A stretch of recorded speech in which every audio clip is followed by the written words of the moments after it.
เจ้าลูกหนังวิเคราะห์บานเตะทีเดส3คู่ประจำวันอาทิตย์ที่8เดือน2ปี2026เขามาเริ่มกันในคู่หนึ่งในศึกพรีเมียร์ลีกอังกฤษบิ๊กแมตช์ระหว่างหงส์แดงลิเวอร์พูลจะเปิดบ้านต้อนรับการมาเยือนของเฮือใบสีฟ้าแมนเชสเตอร์ซิตี้ลิเวอร์พูลพวกเขามีฟอร์มการเล่นในช่วงหลังที่ดีขึ้นจุดเด่นของพวกเขาคือการเล่นในบ้านที่เล่นได้อย่างดุดันเพสซิ่งสูงเกมริมเส้นมีความไวเกมบุกของพวกเขาอาศัยจังหวะการเล่นเกมรับเปลี่ยนเป็นบุกไวได้ดีจุดที่ต้องระวังคือแนวรับที่เวลาดันสูงมักจะเจอบานแทงทะลุซองและมีซองวางให้คู่แข่งโจมตีได้ง่ายส่วนซิตี้ทีมเยือนจุดเด่นคือการคล้องบานเหนียวคุ้มจังหวะเกมได้ดีเกมบุกมีความหลากหลายต่อบานสั้นเจาะตรงกลางเก่งพวกเขาเป็นทีมที่ยิงประตูได้ค่อนข้างสม่ำเสมอ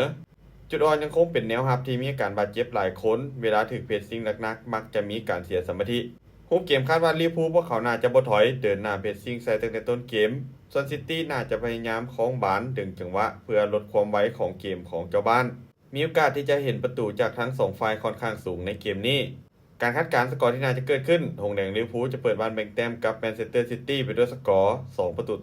2-2มาตอนคู่ที่2อยู่ในศึกพรีเมียร์ลีกอังกฤษในเวลา 11:00 ของคืนนี้การพบกันระหว่างไบรตันจะเปิดบ้านต้อนรับการมาเยือนของคริสตัลพาเลซไบรตันพวกเขาเป็นทีมที่คล้องบานดีต่อบานเป็นระบบเกมบุกถือว่ายิงได้ตามมาตรฐานอยู่ที่ 1.4 ประตูต่อเกมการเล่นในบ้านของพวกเขาได้เปลี่ยนเป็นเรื่องจังหวะเกมแต่จุดอ่อนของพวกเขาคือการจบสกอร์ที่บ่ค่อยสม่ำเสมอ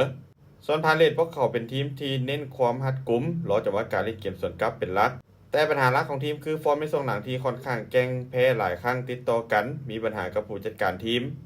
คู่เกมคาดว่าไบรตันพวกเขาน่าจะเป็นฝ่ายที่ครองบาลและบุกใส่ตลอดทั้งเกมส่วนพาเลซน่าจะถอยต่ำรอจังหวะการเล่นเกมสวนกลับไว้เกมก็น่าจะเปิดแลกกันมีโอกาสที่สกอร์ต่ำค่อนข้างสูงในเกมนี้การคาดการณ์สกอร์ที่น่าจะเกิดขึ้นไบรตันจะเปิดบ้านเสือนเอาชนะคริสตัลพาเลซไปด้วยสกอร์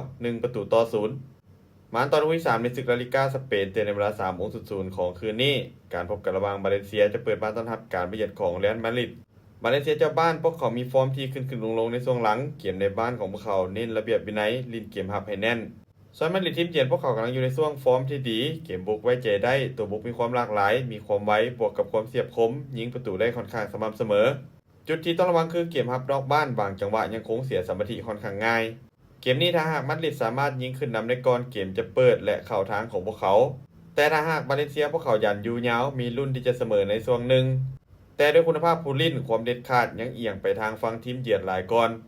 การคาดการณ์สกอร์ที่น่าจะเกิดขึ้นเรอัลมาดริดจะบุกเหมาชนะบาเลนเซียไปด้วยสกอร์3-1สุดท้ายนี้ถ้าทุกคนสนใจแนวทางดีๆแบบนี้อย่าลืมกดไลค์กดแชร์ออกไปเพื่อเป็นแนวทางเพิ่มเติมและไปสนใจอยากลงทุนสามารถกดลิงก์ทั้งหน้าซ่องได้เลยเด้อ